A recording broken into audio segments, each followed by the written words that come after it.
So you are here for our open event. We have membership events every month. 2 are closed to paying members, and this is one of the open events to bring people in, learn about BSci, learn about what we do here at Irrational Labs, and hear from experts in the field. Today, it is how to scale a behavioral change flywheel in-house using the 3 Bs with the one, the only Elizabeth Kim, who, by the way, I asked to pose like this for the whole presentation, so you could be like, wow, she is thinking a lot. So you're in for a treat. Those of you that aren't members are in our courses. Actually, I'll start with this. Irrational Labs is a consultancy, but we're deeply committed to the learning and development space. As such, we offer some very exciting courses to get you plugged into the world of behavioral science and behavioral design. So should you be inclined to, I don't know, learn, grow, get smarter, impress your friends, come take one of our incredible boot camps. We have Behavioral Design 101. This is kind of BSci basics. Then we have 2 verticals. We have behavioral design with the finance specialization, behavioral design with the health specialization. The big differential between the 3 products is the general behavioral design is kind of case studies from all kinds of verticals and sectors. It gives you a good 10,000-foot view. And finance and health have case studies that are just more focused in those verticals. It's very similar content, but the case studies are different. So that's the other piece. And then maybe you just want to become part of our membership. We do have a killer Slack channel. If you take one of the courses, you are a member during the 3 months during the course. But the membership is exciting. We have an Ask a Behavioral Scientist channel. We have a jobs channel. We have people sharing the cool stuff we do. We have BSci tips, tricks, experimentation, you name it. It's all there happening. So do consider becoming a member if you are not already. And then, of course, the bread and butter of what we do is consult. We are a consultancy. We work with many, many large Fortune 100 companies and all kinds of startups and everything in between on things like corporate training, product design, research prototyping, marketing and growth, employee engagement, employee wellness, speaking and media, ethics, and other exciting things. So Shay has put all those links in the chat. Shay is one of our behavioral scientists who also directs the membership space. He knows more about behavioral science jobs than any human I've ever met at this point, because he posts at least 5 a week. With that, let's get to the main event. Not only is Elizabeth always thinking, inventing, creating, but she started her career as an executive assistant to our co-founder, Dan Ariely, while pursuing her degree in psychology at Duke University. Since then, she's led BSci teams at Jet.com, aka Walmart, and Spotify. Throughout her career, she's scaled structures and processes that leverage behavioral science to make life better for users and companies more profitable. So I'm Ryan, and I am passing the mic over to Elizabeth. So Elizabeth, thank you so much for joining us today. Hello, it's great to be here. Oh, and there was one commercial while you're getting ready to share your screen. The way that we do Q&A at all our events now is we have a simple Google Doc. It's in the chat. Shay's going to put it over there. But if you have a question for Elizabeth as something emerges, get in the queue. We have tons of people at these events. For our closed member events, you usually read it. For the open events, I'll probably read it and serve it up to Elizabeth, but it's self-explanatory and the link is in the chat. So with that, Elizabeth, enlighten us. Can everyone hear me okay? Just take that as a yes, hopefully. Okay, yeah, I'm seeing thumbs up. Sorry, I only see like 2 of the screens out of like the 120. So finally got the thumbs up. And yeah, jumping straight in, really excited to be here and to share how to scale a behavior change flywheel in-house. And you might be wondering what the image is, and this is apparently what Midjourney thinks of the talk, combining behavioral science, machine learning, experimentation, product strategy, and all the good stuff.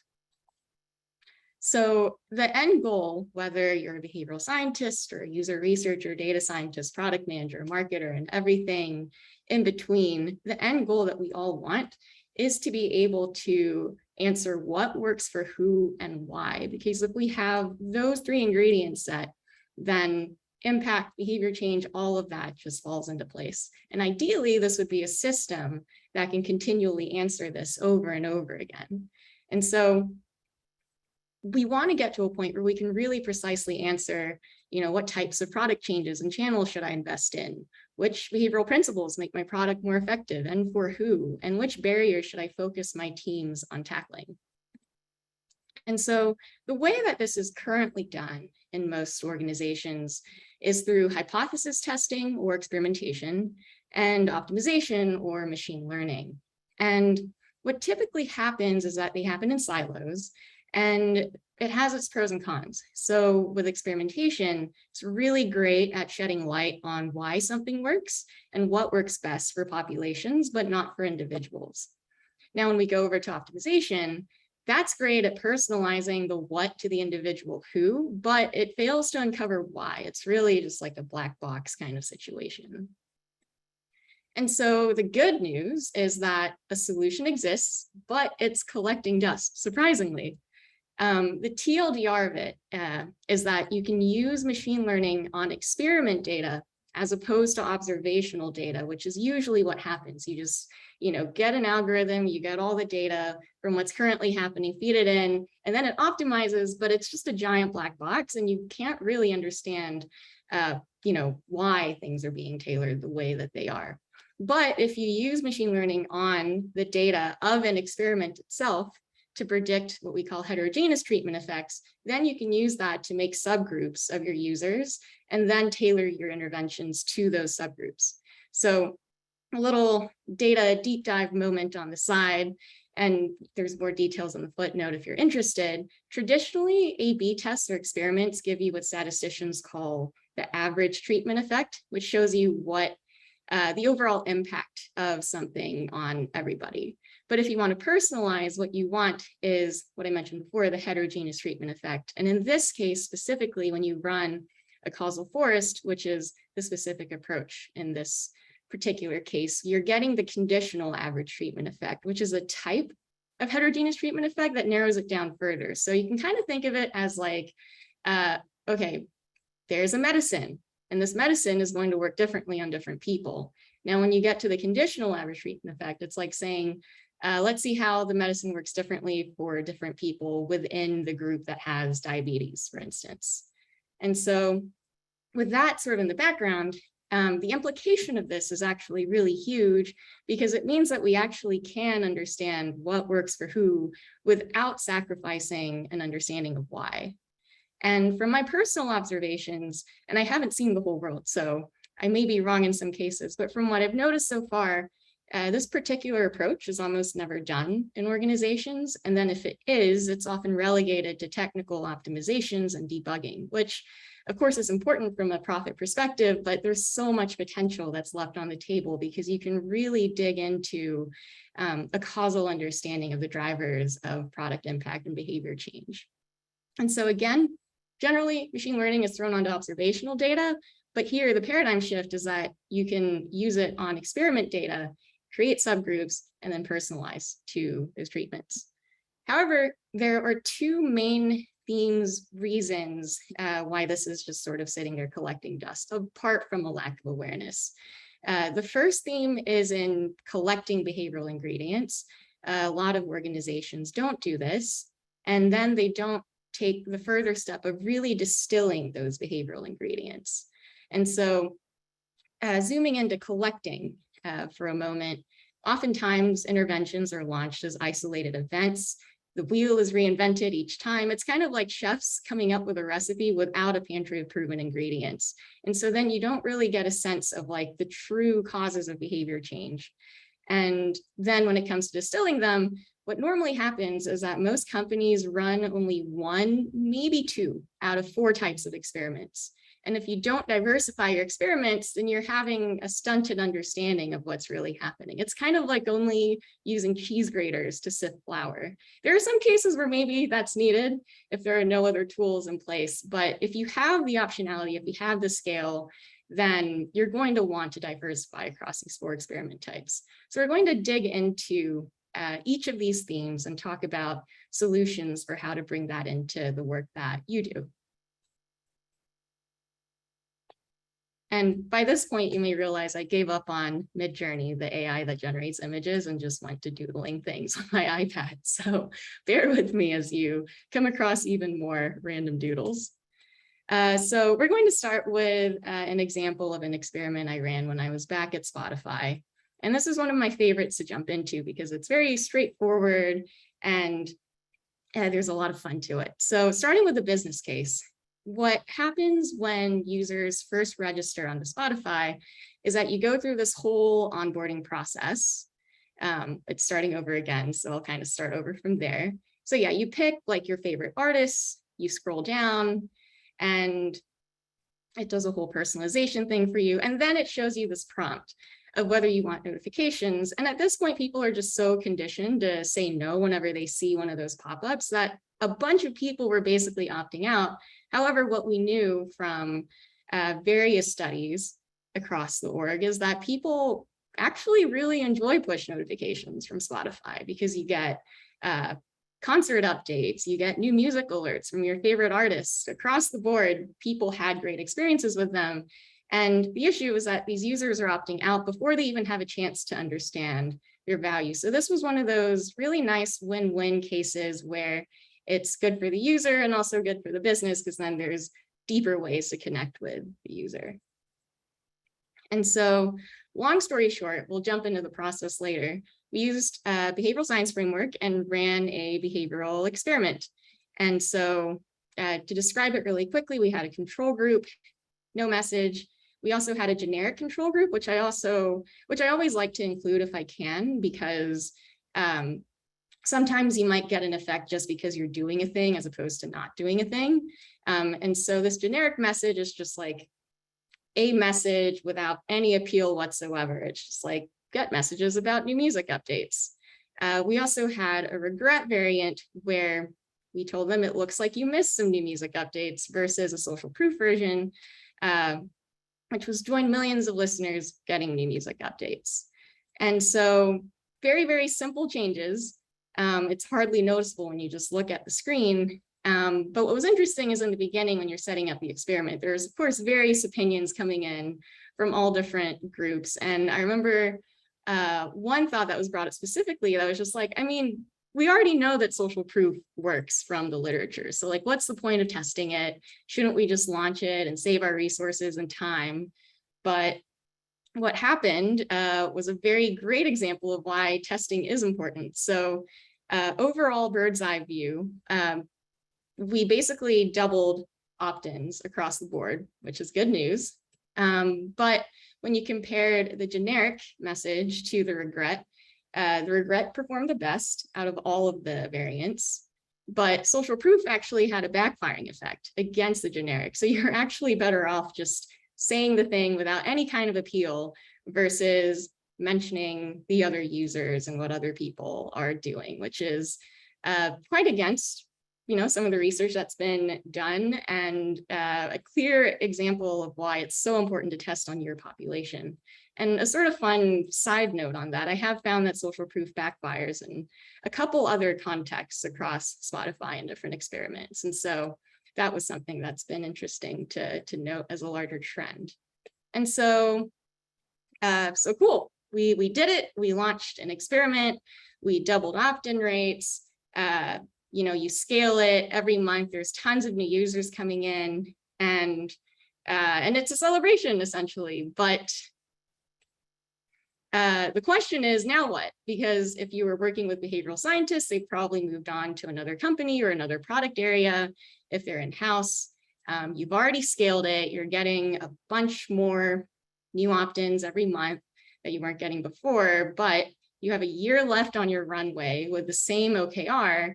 And how do you want to maximize impact when you have all this time left?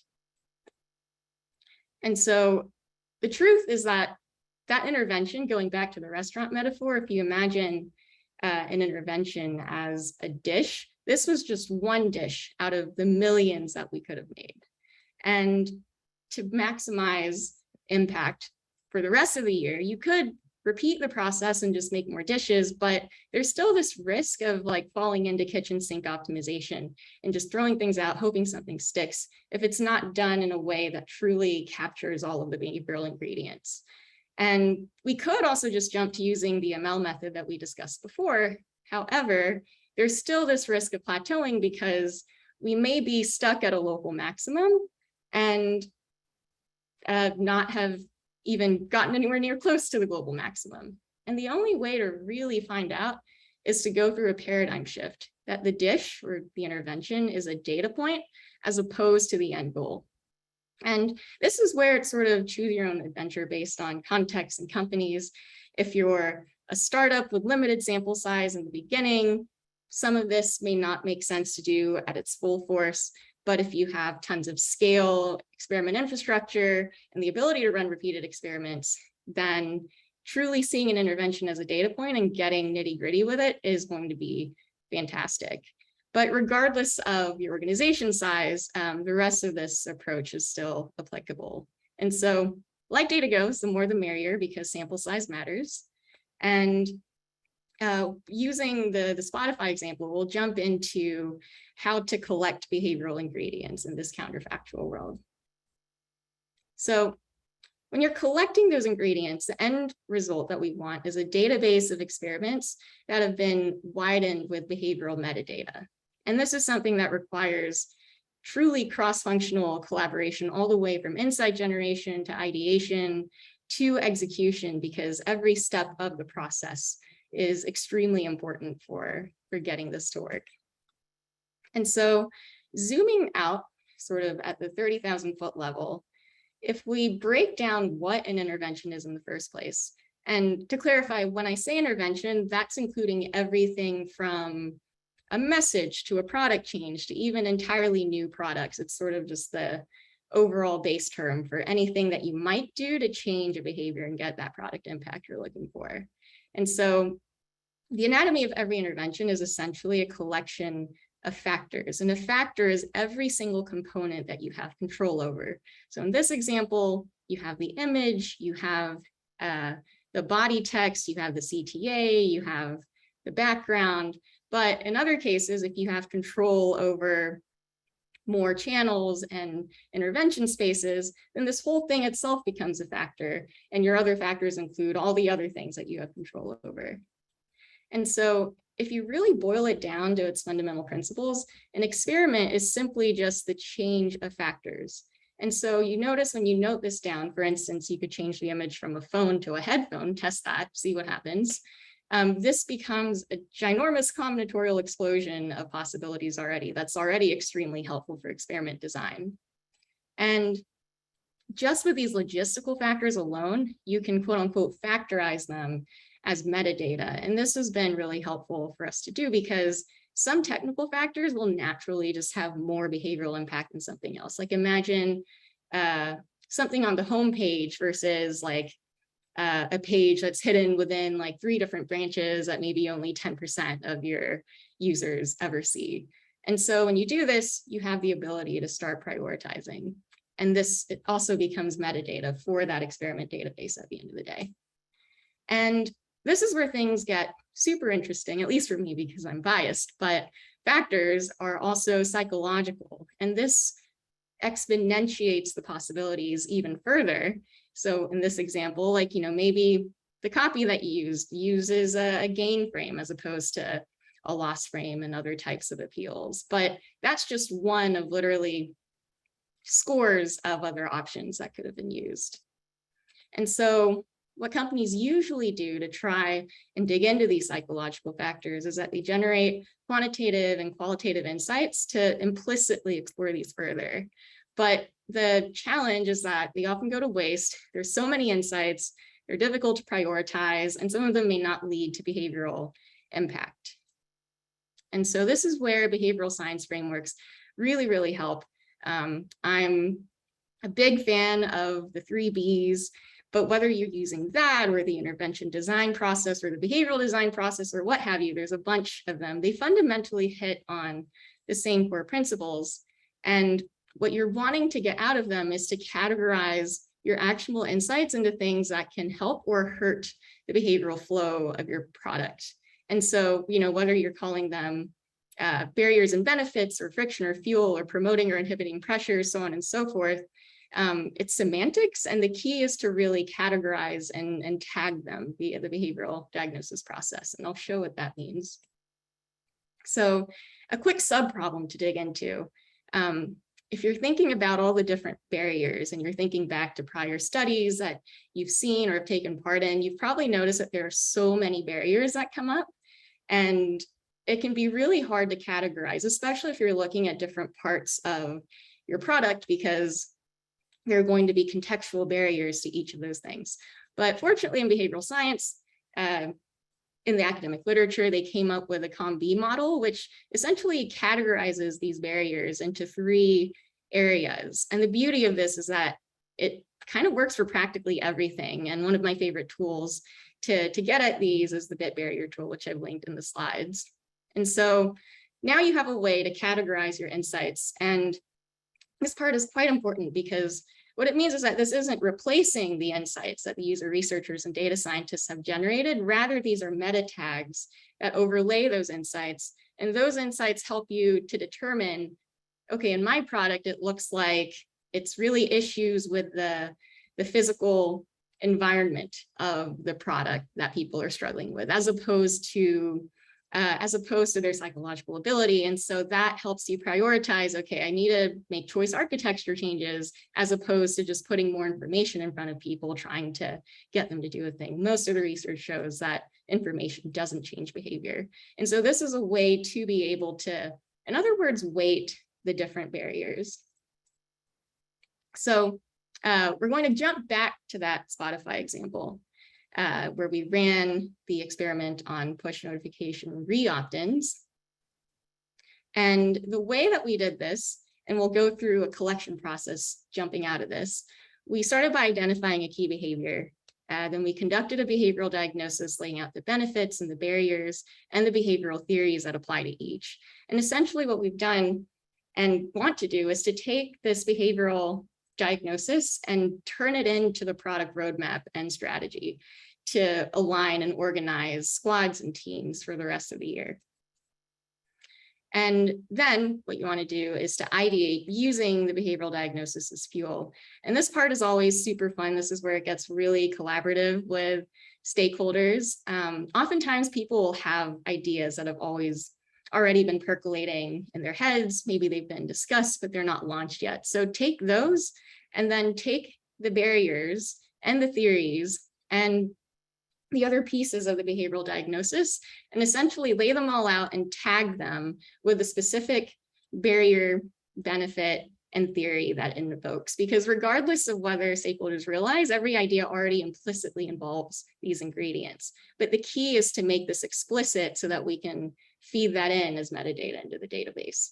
And now when you're coming up with new ingredients, what I always do is I turn the barriers and the theories, the benefits, all of those into little customizable cards that you can drag around. And so when we're in the Miro board coming up with them, the idea is that you always tag your idea with the appropriate ingredient, so to speak.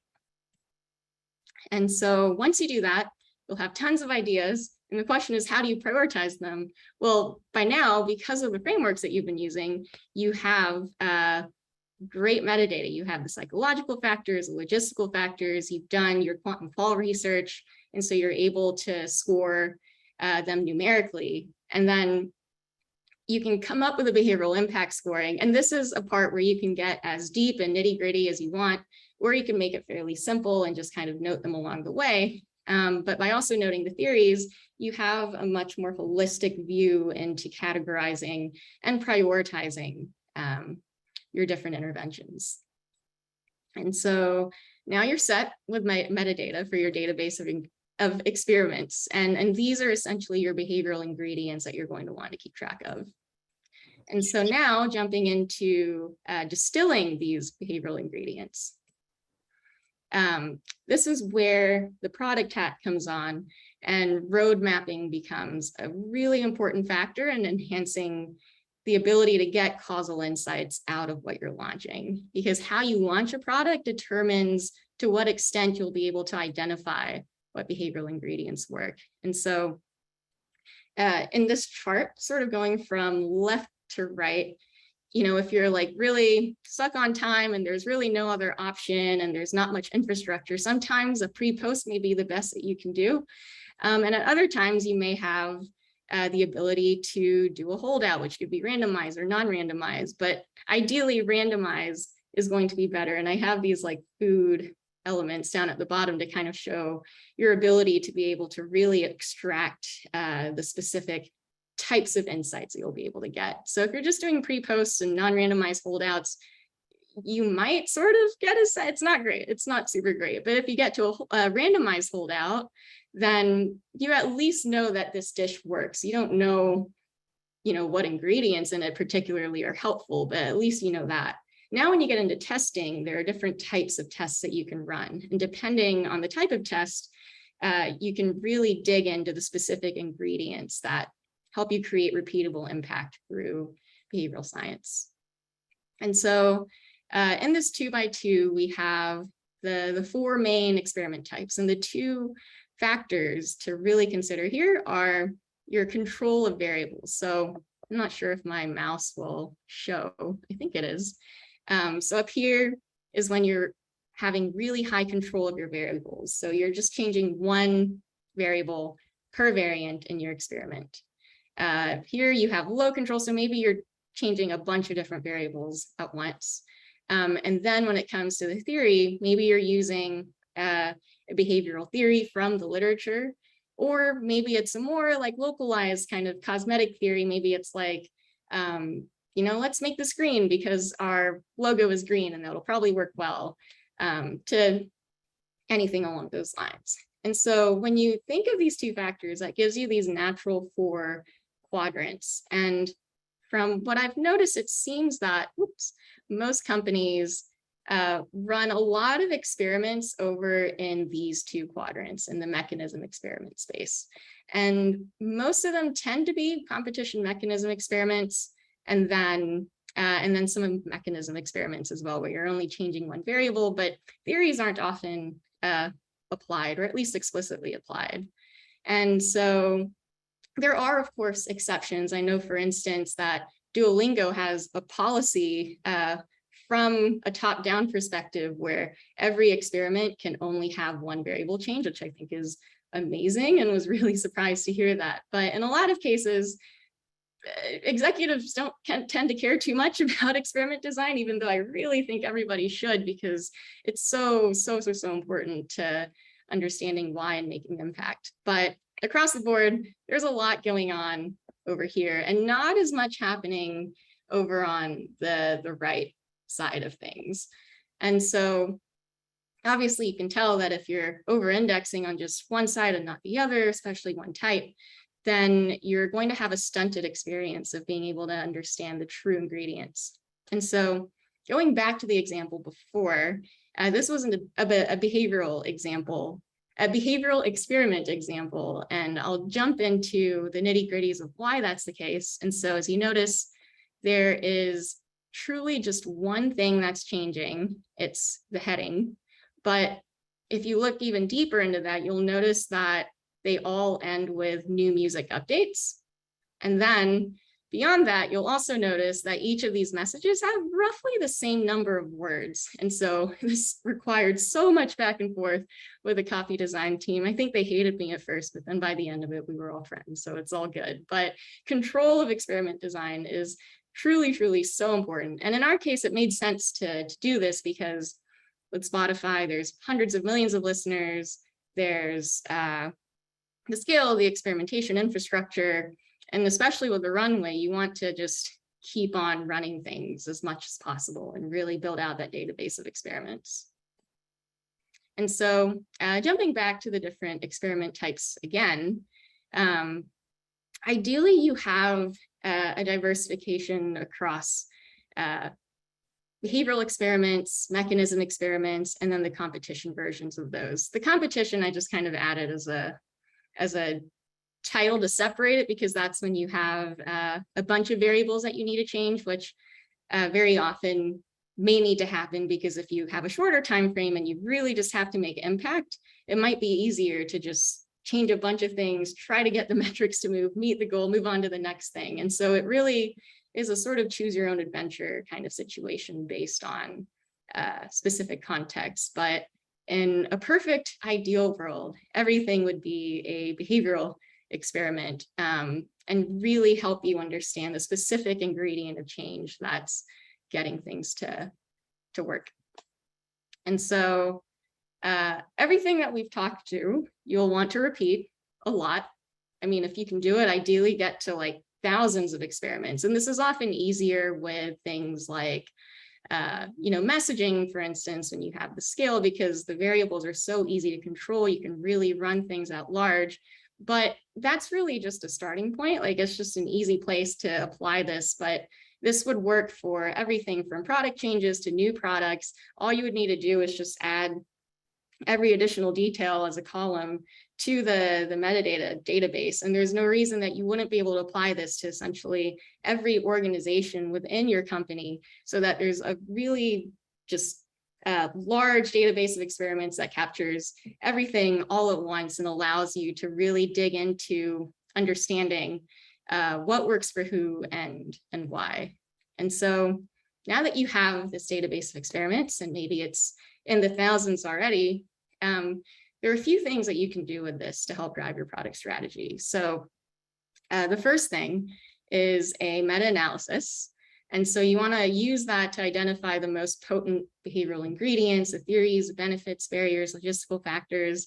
And that would basically help you answer every resource allocation question, because then you can determine which barriers to focus specific teams on, what types of interventions to invest in, so on and so forth. And even if you don't have a database of thousands of experiments, even if it's just a spreadsheet in Google Sheets with like 50 things from across the company at the end of the year, the holistic view in the metadata still gives you a much more precise idea of what's going on. And so one sort of like cadence thing that tends to work well is if you have sort of quarterly meetings with cross-functional teams, and ideally if product is leading the charge on this, then you can pull up the database of experiments every single time and discuss results in the context of, which behavioral barriers seem to produce the most ROI in terms of setting interventions for versus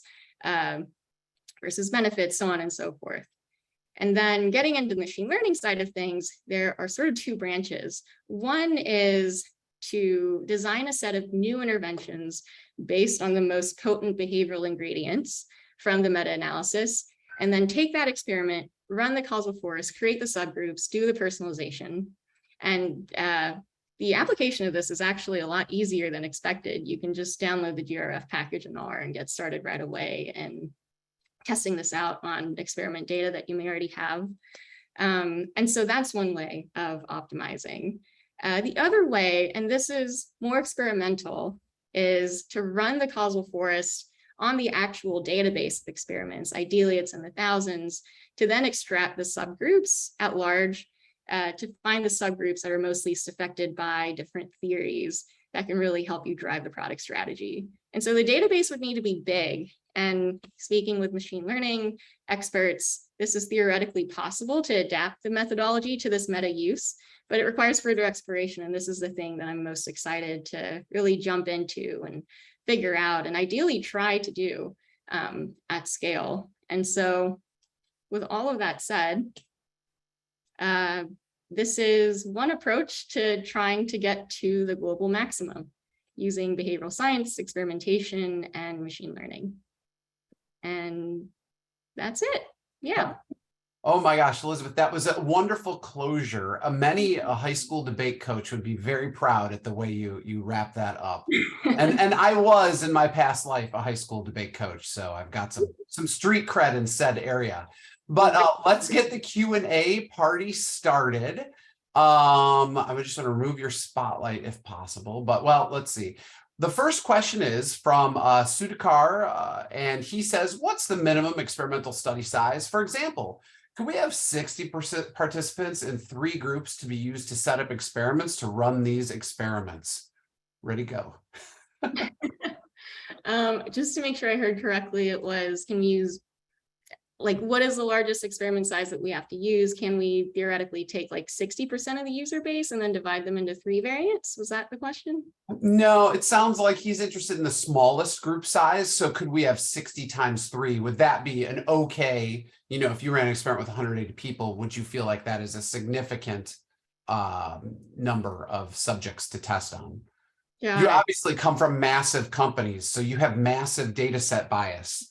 that is very true. It was very nice having a large sample size. The short answer to that is that you would need to run a power calculation to be able to figure out your sort of smallest sample size based on like the effect size that you want to be able to tell. So, how much confidence do you want in being able to tell a small, medium, large difference? And that sort of tolerance can vary depending on different contexts. And the easy answer in the most applicable way, you can like download a calculator called G-Power, which is what a lot of social scientists like to jump into. It's plug and play. You can stick in the different parameters and then it'll essentially help you figure out those calculations. I think there are other just simple online sites that that can be used, but I'm personally a fan of G-Power. So it's like G exponential dot and then power. Nice. I'm going to just share these questions in 1 second here so we can see them and you can have the reference. But in the social proof experiments, do you vary the amount of in-group like me, copy, I'm presuming, used in the message?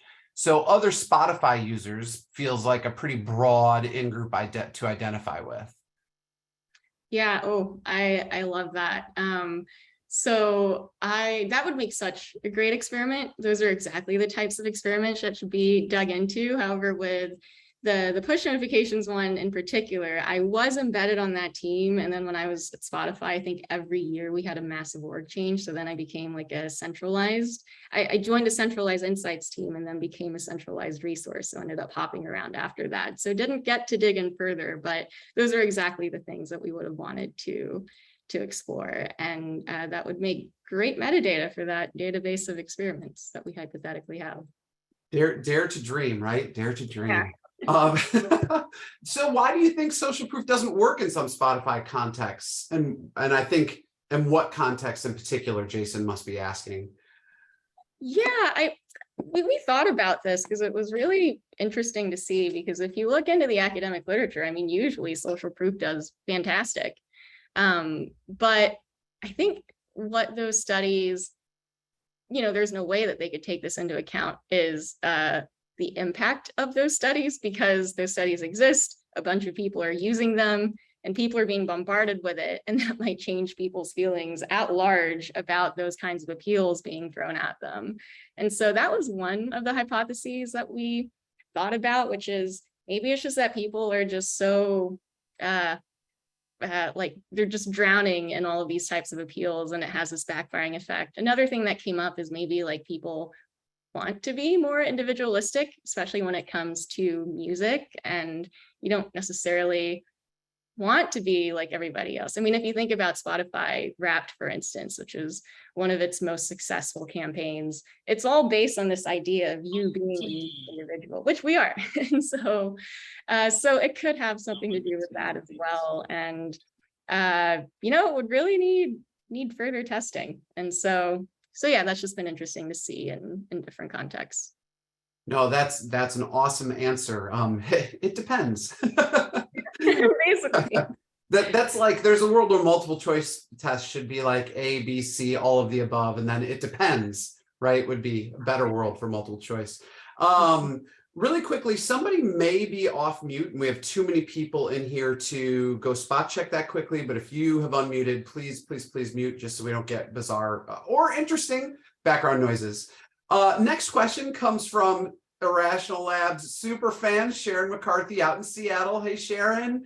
And she asks, why are experiments not an end goal in themselves? Yeah, that's a really great question. And it goes back to the context and the runway of that, whether it's a team or an entire organization, because especially with companies that have scale and infrastructure, when there's like a year left on the runway with the same OKR, then only going after the experiments tends to, from what I've seen in different orgs across Spotify, there are groups that run a lot of experiments, and they're sort of with the mindset of the experiment as the end goal, and then of course scaling and productionizing. But even when an organization is data driven and runs a lot of experiments, there's still that kitchen sink optimization that can creep in, where you're running a bunch of experiments, but they're not necessarily speaking with each other. And you still kind of end up in that like reinventing the wheel kind of. I mean, of course, in a meeting, if somebody can remember the result of a previous experiment and then base off new ideations from that, that's one way of getting it to happen. But then really systematizing an experimentation framework into a larger process that captures all parts of the organization helps to make sure that none of the insights are wasted. And it's really building out that database of experiments that help us dig even deeper into the causal understanding, especially with the ability to be able to dig deeper into heterogeneous treatment effects and understand what's working for who.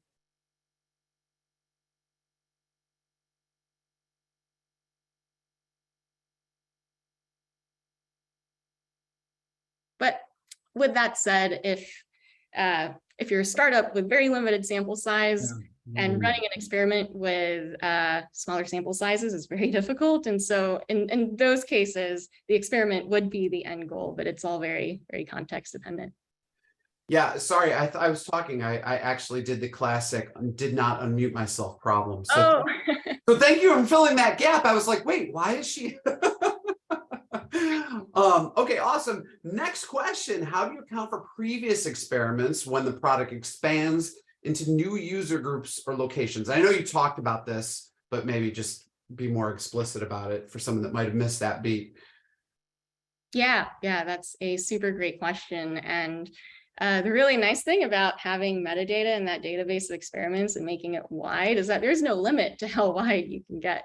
And so the more locations, the more areas, the user groups that you add, you can just add that as columns into the database. And in general, this idea of widening the data set is something that I think is really exciting for behavioral science as a field, because oftentimes with lab experiments in academia, you have like really long data sets. You want to have large sample sizes, but there's not as many covariates to explore. But with this machine learning methodology in particular, it's really a lot of it depends on like the covariates that you're feeding into the system. And so you ideally want to have good potent covariates to explore. Awesome. Did unmute this time.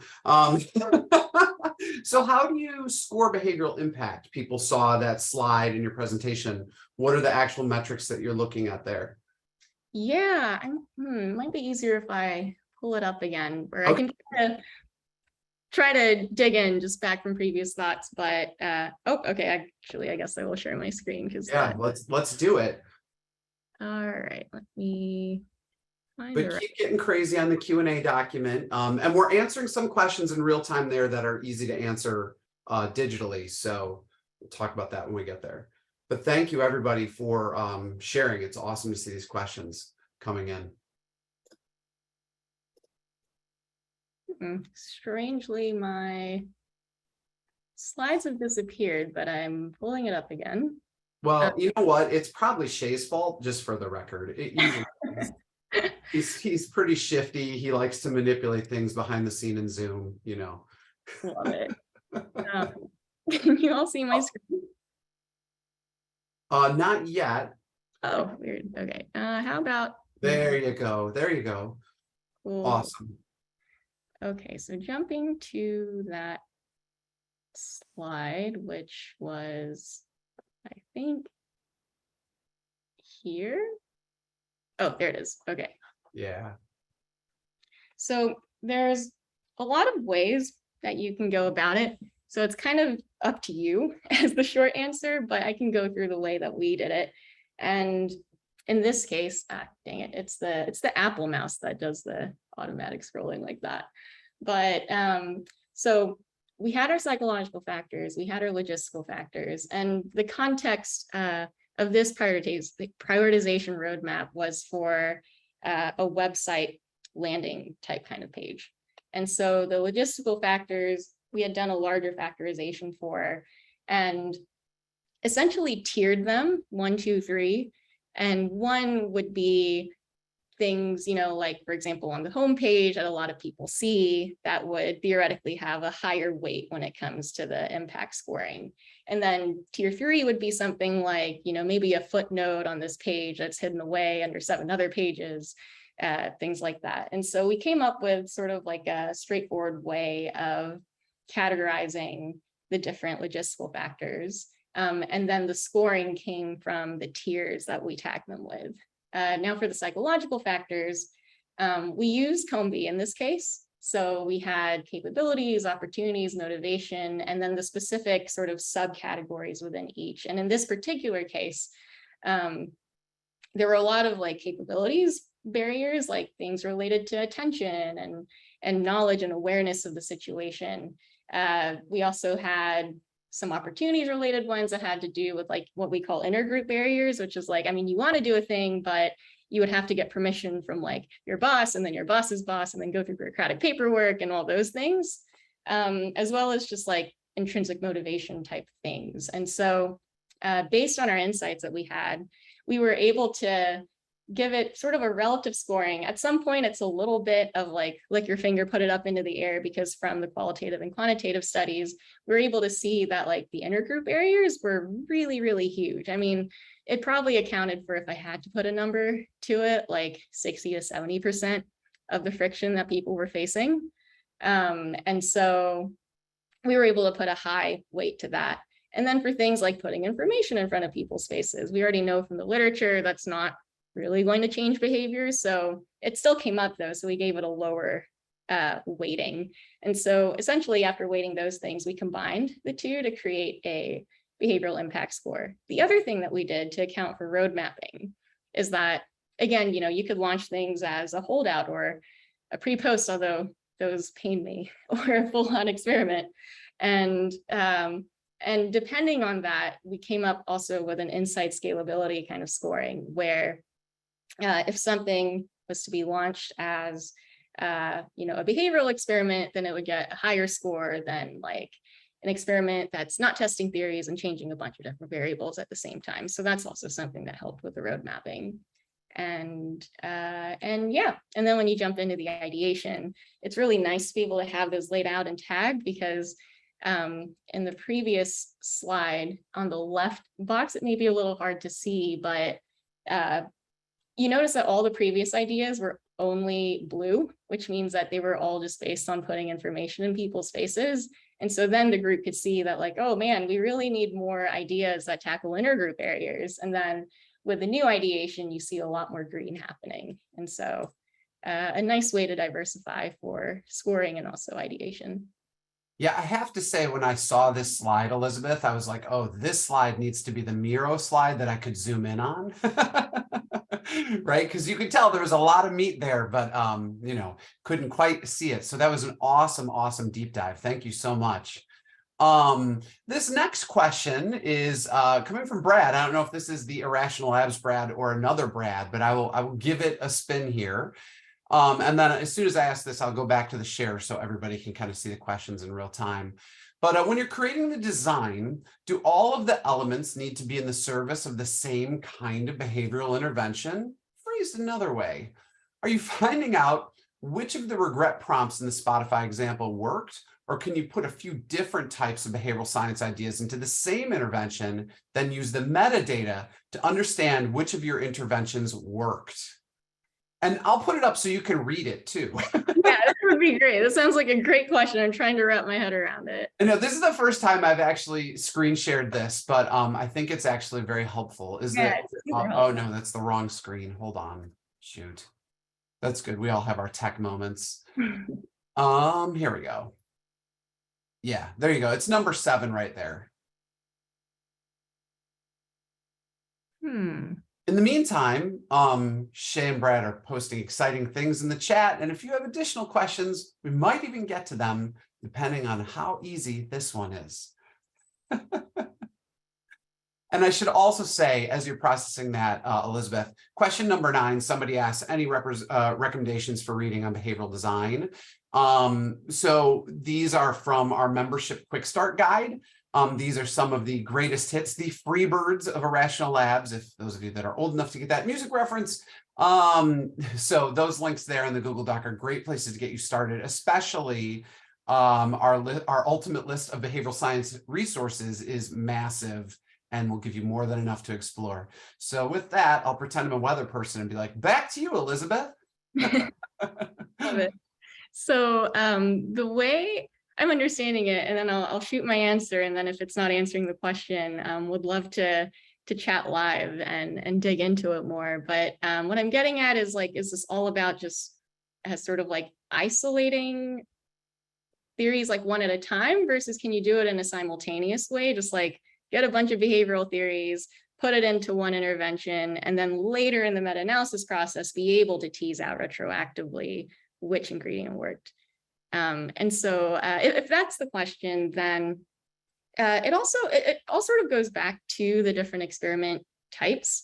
And so if you are combining, let's go back to the message example, because that's just an easy place to start.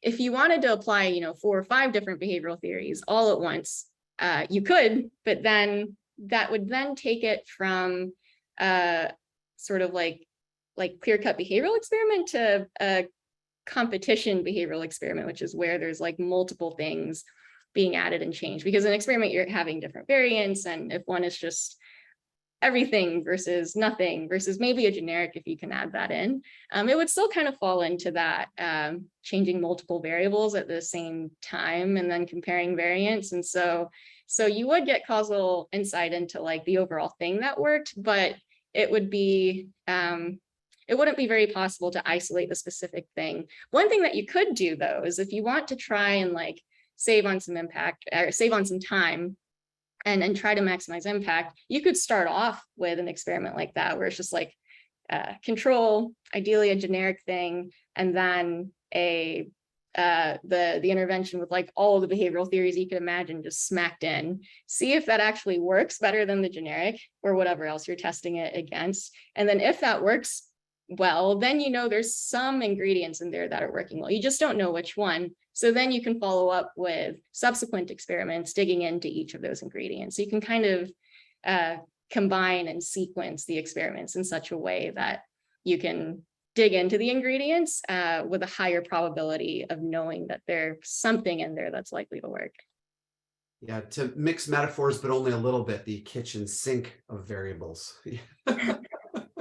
So I think you started to answer question 8 just now, but if you could elaborate on that a little bit, and then we'll be closing out. This is the final question. So Varsh was asking about, can you just explain that difference a little bit more between mechanism, behavioral, and competition mechanism and experimental types? I'll just keep it simple. Yes. So that's a 2x2 sort of way of looking at things that my friend Spencer Greenberg and I came up with when we were talking about different types of experiments that are run in different cases. And the simplest way that we were seeing it was through these 2 factors. And so as opposed to the names here, which admittedly aren't great, like competition mechanism experiment is kind of a mouthful. And so I'll be chiseling out some better ways of naming these. The important thing to take away is to what extent are you controlling your variables? High control, low control? Are you changing just one at a time in your experiment, or are you changing tons of variables at once? And then the second factor is the type of theory that you're employing. So are you using a scientific theory from the literature, like, ego appeals, for instance, versus is it like a cosmetic change? I mean, you could take a thing and just put it in all sorts of different parts of a page or a place, and you'll probably get some kind of metric result that happens for it. Or you could change, millions of shades of blue and also see what happens, and you would probably still get a metric bump, but it's not really going to give you insight into why the changes are happening. And so if you think about those 2 key variables, variable control, high, low, type of theory, scientific versus not, then you end up with those 4 groups. And that's really the core thing to know there, and to diversify across those types if you can. I think it's a killer 2x2. I think you're just going to have to go to that marketing department and get those catchy names, and then just sell that, that can be your side hustle, selling the matrix. But this was wonderful, incredibly enlightening. Very quickly, before we fully outro out on question 10, Jay, if you're a member, ping me in the Slack. We do have one prioritization rubric that we use, but I think the answer to question 10, and Elizabeth, you'll probably agree, is it depends on what you want to measure and what's high priority. I mean, I think there's some common metrics people will look at, but at the end of the day, you're kind of customizing your rubric based on what you're testing and what you value as an organization. But Elizabeth, this was incredibly enlightening, wonderful doodles and presentation, very, very thoughtful, lots of ideas to chew on. Notably, we have a whole half page of additional questions there. So people were really, really engaged and curious about all the behavioral magic that you've been able to do in your career. It has been an honor to spend an hour with you today. And if everybody could please give her a virtual or real, this is the one place where you can come unmute, but I think Zoom probably will cancel it as background noise. But a crazy round of applause for Elizabeth and her brilliant presentation. By way of looking ahead, for those of you that are members, every month we have one open event, and then we have 2 events that are members only. One is with our CEO, Kristen. We call it the AKA, the Ask Kristen Anything. She'll usually do a product teardown and then questions about anything. So that is something that we do on the regular, and we'll have one of these opens every month. So again, Shay's going to put these in the chat, but if you'd like to take one of our boot camps, they're wonderful. They're self-paced, but we do have all these kind of live things where you get to interact with people on Slack and in Zoom events. So membership, courses, and of course, if your organization is facing a massive challenge, please do reach out. We'd love to collaborate with you in a consulting way. Elizabeth, any closing thoughts on your end before we just say you were incredible? I have a question. Is there a way to save the chat so I could, because I wasn't able to read through all of it, but I'd love to be able to have a copy of it to go through after. Yeah, once we end the event, the chat's in Zoom, and we absolutely can send that to you. And then of course the Q&A document, that I'll just, if you could just put the Q&A there as well, because those additional questions are there too. So we can totally get that to you. Thank you everybody for spending your Friday with us. We know we have people from all over the world. So if you're